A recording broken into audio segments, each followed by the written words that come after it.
हे guys यार, welcome back to my video. और आज की वाली वीडियो फिर से होने वाली है एनसीईआरटी बायोलॉजी चैप्टर नंबर, देखना पड़ेगा चैप्टर, मुझे याद नहीं कौन सा है। मूवमेंट एंड लोकोमोशन चैप्टर का नाम है, chapter number 20 movement and locomotion.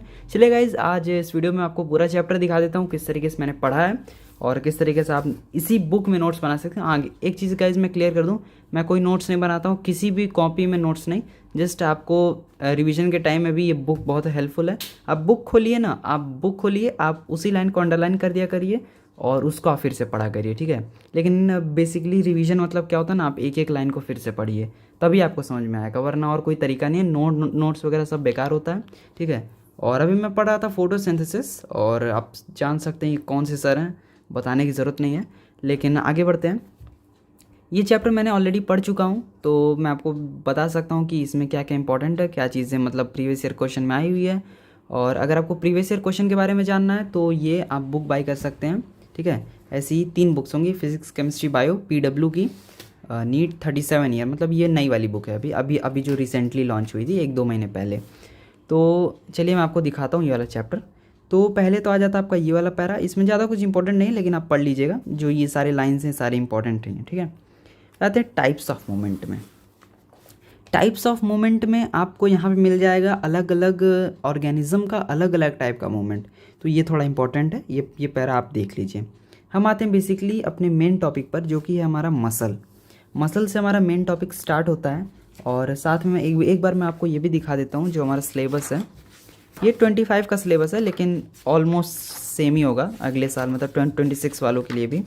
तो एक बार हम यहाँ से देख लेते हैं, उसके बाद हम आगे बढ़ते हैं। तो गाइज़ ये रहा, अब यहाँ पे ह्यूमन फिजियोलॉजी हमें ओपन करना पड़ेगा, जिसमें मूवमेंट एंड लोकोमोशन। तो आप देख सकते हैं इसमें आपको टाइप्स ऑफ मूवमेंट पढ़ना है, इंपॉर्टेंट है, देखिए मैंने आपको बताया था ना। फिर आपको पढ़ना है मसल्स, जो कि मेन टॉपिक है यहाँ पे, contractile, protein, muscle contraction, skeletal system and function, ठीक है। ये to be dealt with the relevant practical of practical syllabus, ठीक है। जॉइंट्स आपको पढ़ना पड़ेगा, disorders of muscular and skeleton system आपको पढ़ना पड़ेगा। फिर आपको पढ़ना पड़ेगा, हाँ इतना आपको पढ़ना पड़ेगा, ठीक है। यहाँ पे तो हमारा इतना, फिर ये आपको डिजीज़ के नाम दिखाई दे रहे होंगे तो आपको पढ़ना है। तो हम अब स्टार्ट कर सकते हैं अपना टॉपिक। तो पहले आ जाते हैं मसल्स पर। मसल्स पे आप देख सकते हैं, ये जो आपको देखिए, जो भी यहाँ पे आपको हाइलाइट है, ठीक है, वो बहुत इंपॉर्टेंट है, ठीक है, वो आपको याद होना चाहिए एज इट इज़। जो मैंने यहाँ पे रेड पेन से किया और ग्रीन पेन से किया वो इम्पॉर्टेंट है। वैसे तो आपको लग रहा होगा मैंने सब हाईलाइट किया, तो क्योंकि गाइस सभी इंपॉर्टेंट है, और इसका मैं अभी आपको दिखा दूंगा इसका फ्लो चार्ट, तब आपको अच्छे समझ में आ जाएगा। आगे बढ़ते हैं। यहाँ पे आपको मसल्स दिख जाएंगे हर तरह के, फिर आपको ये मिल जाएगा, देखिए अब यहाँ से क्या है ना, इसको कहते हैं मसल बंडल और फैसिकल। अब फैसिकल क्या होता है, अभी इस डायग्राम को मैं आपको देख के बताता हूँ। जैसे देखिए ये आपका बाइसेप का मसल है। अब इस बाइसेप के मसल में अलग अलग तरह के सेल्स होते हैं, जिसको सेल नहीं आप कहेंगे उसको बंडल कहेंगे, मसल के बंडल होते हैं।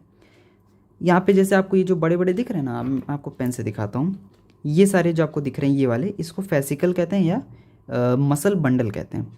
इसके अंदर भी कुछ चीज़ें होती हैं जिनको हम मसल फाइबर कहते हैं, इन्हीं को मसल सेल भी कहते हैं।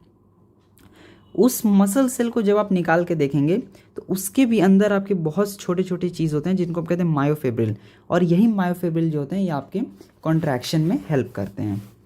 हम आते हैं उस पर और जब आप इसको अच्छे से देखेंगे ना, तो आपको एक यहाँ पे सेल मेम्ब्रेन दिखेगी। अब जैसे ये कोई सेल है, तो हर सेल का सेल मेम्ब्रेन होता है, तो उसमें आप देख सकते हैं यहाँ पे आपको सेल मेम्ब्रेन दिखेंगी, जिसको हम कहते हैं सार्कुलेमा। इससे आपको ब्लड कैपिलरी मिलेगी।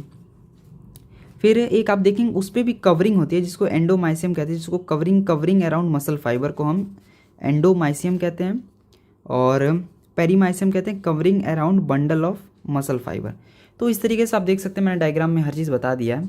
फिर आते हैं, ये देखिए ये हमारा मसल का सेल है, इसको आप देख लीजिएगा, बहुत अच्छे से मैंने बनाया हुआ है ताकि मुझे अच्छे से समझ में आ सके। और इस पैरा में ये जो लिखा है ना, ये सारी चीज़ें यहाँ पे दी गई हैं।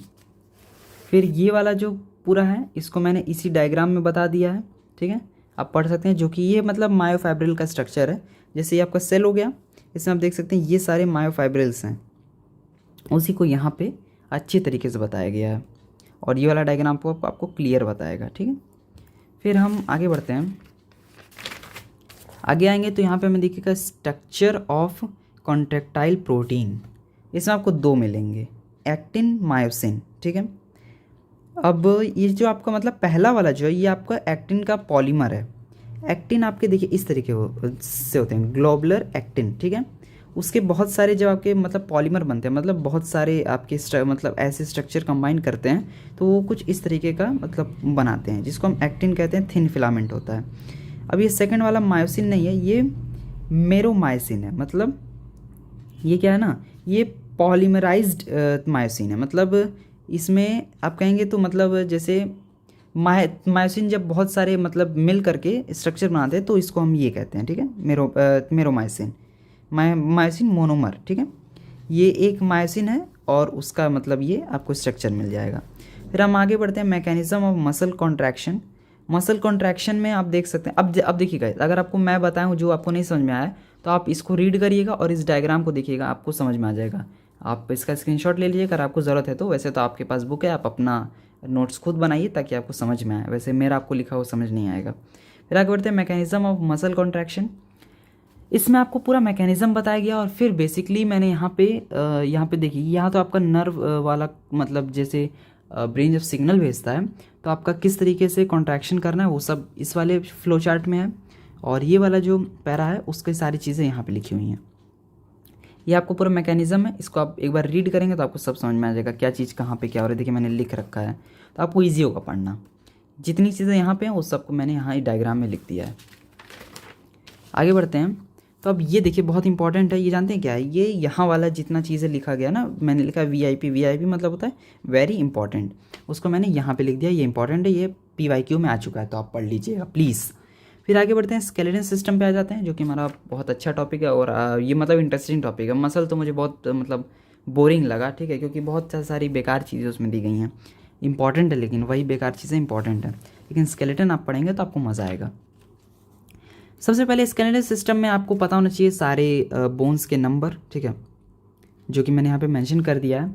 उसके बाद यहाँ पे मैंने और चीज़ें लिख दी हैं। आगे बढ़ते हैं, टॉपिक स्टर्नम पे आते हैं। सबसे पहले देखिए स्टर्नम से स्टार्ट हुआ है, या आप फ्लो चार्ट देखेंगे तो आपको समझ में आ जाएगा। फिर आपको आगे बढ़ते हैं, आगे में आपको यहाँ पे दिखेगा, आपको वर्टिब्रल कॉलम दिखेगा, उसको मैंने यहाँ पे जस्ट लिख दिया है। फिर आपको रिब्स वाला पार्ट आपको यहाँ नीचे दिख जाएगा। जितनी चीज़ें मतलब यहाँ पे आपको दिखती है ना वो मैंने यहाँ पे लिख दिया अच्छे से। ये आपका जो है एक रिब का मतलब आपका मतलब कह सकते हैं जो आगे आपका वेंट्रल साइड होता है जो कि स्टर्नम से जुड़ता है, और आपका जो डॉर्सल साइड है जो कि आपके वर्टिब्रल कॉलम से जुड़ता है, वो मैंने एक आपको यहाँ पे निकाल के बना के दिखाया है। ये इंपॉर्टेंट है, पढ़ लीजिएगा। एक बार मैं आपको दिखा देता हूँ अच्छे से। फिर हम आगे बढ़ते हैं, ये आपका पेक्टोरल गर्डल यहाँ से स्टार्ट हो जाते हैं।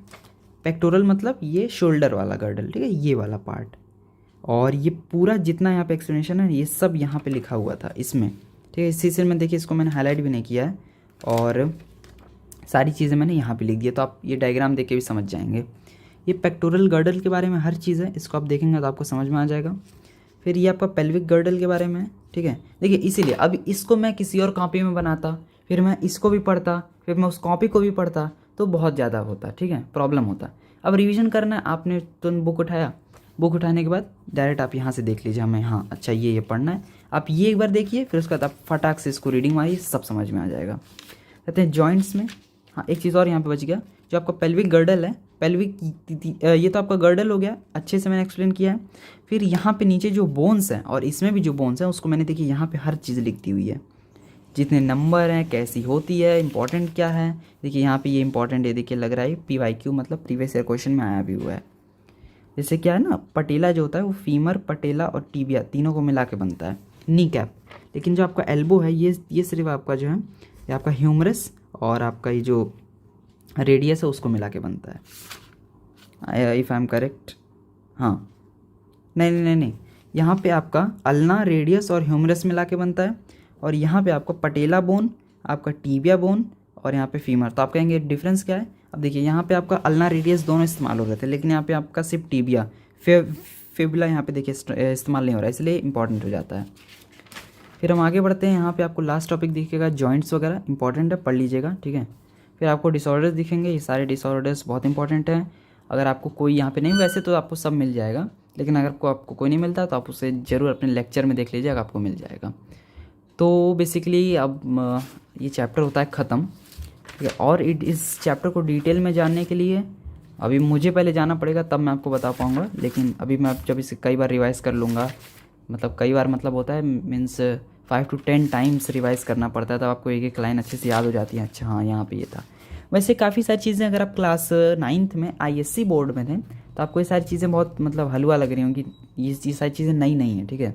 कुछ चीज़ें नई हैं, जैसे मसल में कॉन्ट्रैक्शन वगैरह, ये प्रोटीन वगैरह पार्ट नया है जो आपको मायोफिब्रिल वगैरह। वैसे तो सब आपका नॉर्मल है, ठीक है। मतलब आपको मसल में लगेगा कि हाँ मैं नया पढ़ रहा हूँ, लेकिन अगर आप देखेंगे स्केलेटल सिस्टम तो आपको लगेगा हाँ ये तो मुझे आता है। चलिए गाइज, ये चैप्टर हुआ ख़त्म, मिलते हैं नेक्स्ट वीडियो में, तब तक के लिए गुड बाय। और ये सब मैंने आपको बता दिया मैं किससे किस पढ़ता हूँ, और ये सिलेबस आप लोग प्रिंट आउट कर सकते हैं क्योंकि आपको पता चलेगा हाँ मैं क्या पढ़ रहा हूँ। चलिए मिलते हैं नेक्स्ट वीडियो में, तब तक के लिए गुड बाय। और मैंने आपको बता दिया नीट अर्जुना चैनल है, वहाँ से मैं पढ़ाई करता हूँ। चलिए मिलते हैं नेक्स्ट वीडियो में, तब तक के लिए गुड बाय।